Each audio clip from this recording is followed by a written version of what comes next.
Pria badan besar ini melakukan kesalahan, membuat penonton mengatakan kata kasar. "Hei, jaga mulutmu. Iya kamu, tutup mulutmu. Kalau tidak aku akan ke sana buat mulutmu diam." Di saat pria badan besar melempar pemain keluar dari lapangan. "Hei kau, kamu lihat pemain nomor 74? Itu anakku. Sebenarnya mereka tidak ada hubungan darah. Michael sebenarnya seorang anak yatim piatu. Meski badannya besar, tapi ia sangat senang melihat anak kecil. Karena ia bertalenta di bidang olahraga.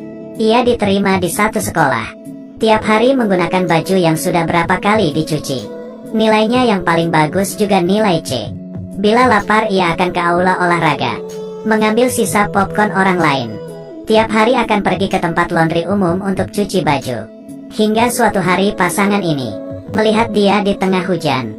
Sang pria hanya menyapanya lalu pergi. Tapi sang wanita semakin mikir semakin tidak tega. Kemudian ia menyuruh sang pria untuk berbalik. Kemudian ia turun dari mobil dan bertanya ke Michael. Setelah mengetahui dia akan menginap di aula olahraga, hanya karena di sana hangat. Kemudian ia bertanya lagi, "Malam ini kamu ada tempat tinggal tidak? Jangan berani bohong kepadaku." Kemudian ia pun menyuruh Michael masuk ke dalam mobil dan membawanya pulang.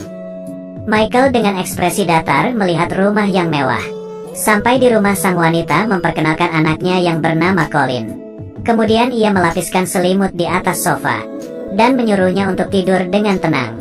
Michael pun duduk di atas sofa, melihat lingkungan yang asing. Tidak tahu sedang berpikir apa.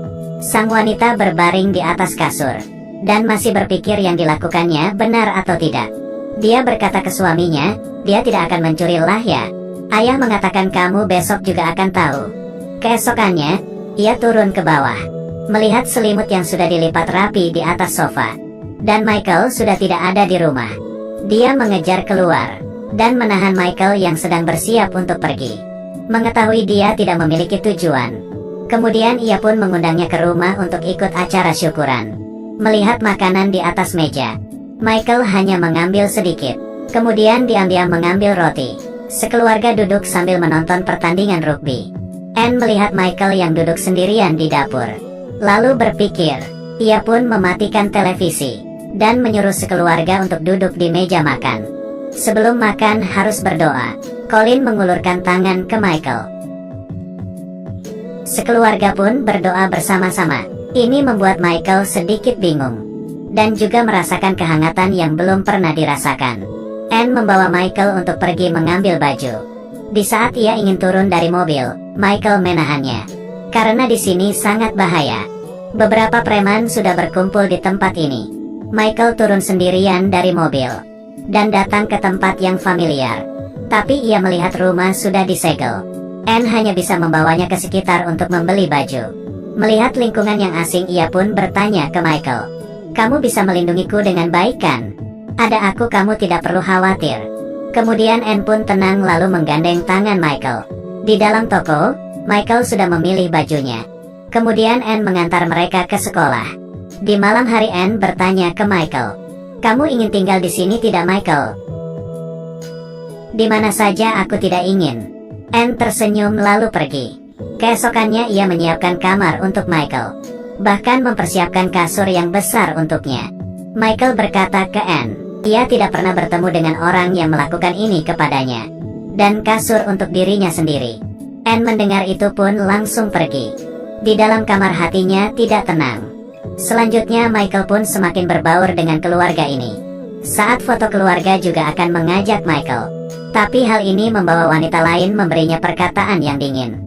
Anne kesal dan menjawab, "Aku tidak memerlukan kalian untuk memperbolehkan apa yang kulakukan." Wanita lain pun berkata, "Kamu sudah mengubah hidupnya." Tapi Anne berkata, "Tidak, dialah yang mengubahku." Setelah itu ia pun meninggalkan kumpulannya. Hari ini Anne datang melihat Michael untuk latihan. Tapi ia langsung menggendong orang yang datang. Lalu mengejar orang yang memegang bola. Kemudian ia fokus ke bola yang melambung tinggi. Semua ini adalah pelanggaran. Hal ini menyusahkan pelatih. Meski tubuhnya adalah suatu kelebihan, tapi ia tidak mengerti dengan peraturan.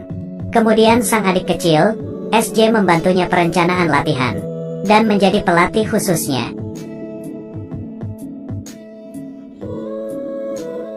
Hubungan keduanya semakin mendalam. Hari ini Michael menemui Anne, berharap ingin memiliki SIM mobil. Anne yang penasaran menanyainya, "Kamu tidak ada mobil? SIM mobil untuk apa?" Michael berkata, "Aku ingin ada suatu kartu identitas untuk kubawa." Keesokannya Anne pergi ke kantor polisi dan memeriksa data Michael. Hanya perlu menandatangani suatu formulir. Sudah bisa sesuai hukum menjadi walinya. Tapi Anne tetap memutuskan untuk mencari ibu kandungnya. Mencari kemana-mana dan akhirnya menemuinya. Setelah mengetahui masalah mengenai Michael, dan juga mendapatkan persetujuan dari ibu kandung. Di saat makan siang sekeluarga berkumpul, mereka menanyai Michael, "Apakah kamu bersedia menjadi bagian dari keluarga kami?" Sekeluarga sangat menanti-nantikan jawabannya. "Aku pikir aku sudah menjadi bagian dari keluarga." Kemudian Michael pun mempunyai kartu identitas. Foto di kartu identitasnya sangat bahagia. Demi merayakan ia menjadi anggota keluarga, ia diberikan mobil. Kedua kakak adik ini pergi keluar untuk membeli barang. Sepanjang perjalanan sangat senang. Tapi setelah itu, di saat Anne menghampirinya, Michael sudah terduduk di samping. Dan SJ terkena luka kecil. Tapi polisi mengatakan, anak kecil seperti ini ditabrak. Kalau bukan luka di muka ya lehernya akan patah. Atau bakal lebih parah. Anakmu sangat beruntung. Kemudian Anne datang ke sebelah Michael untuk menenangkannya.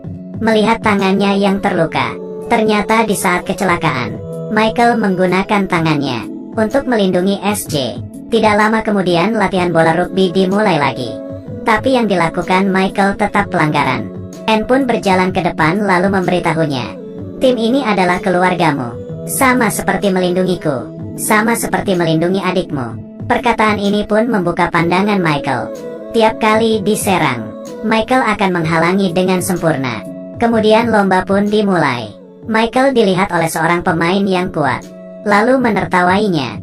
Michael melakukan kesalahan di pertandingan. Hal ini membuat skor mereka tertinggal jauh. Pihak lawan terus-menerus mengejek Michael. Bisa ia terjatuh. Wasit berpura-pura tidak melihatnya. Pelatih mencarinya untuk protes. Michael melihat pelatih dan ingin melindunginya. Ia pun memeluknya, lalu berkata, "Jangan panik, ada aku." Saat itu Michael teringat dengan apa yang dikatakan Anne. Akhirnya terbangun.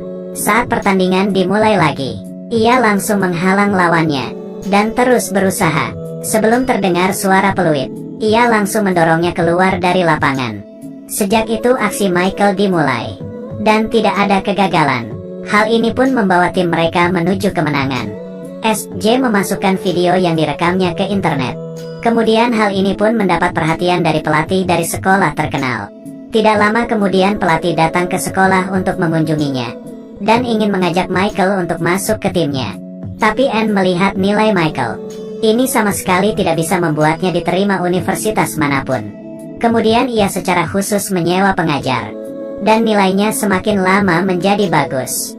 Di pertandingan dia juga mulai jago dan membawa kemenangan untuk timnya. Berbagai pelatih sekolah terkenal pun datang ke rumah, berharap untuk mengajak Michael. SJ juga berhasil menjadi manajer Michael dan dijanjikan segala macam manfaat. Dengan begitu Michael berhasil lulus dan mendapatkan beasiswa penuh. Sejak itu kehidupan Michael pun terang, menjadi atlet terkenal. Ini adalah film yang diadaptasi dari kisah nyata. Kita harus memperlakukan orang lain dengan hati, bukan dengan melihat warna kulit, bentuk badan. Hanya dengan orang-orang memperlihatkan kasih sayangnya, hidup akan menjadi indah. Juga berharap kalian yang menonton ini, hati penuh harapan, dan bekerja keras maju ke depan, pasti akan menemukan titik terang ke depannya.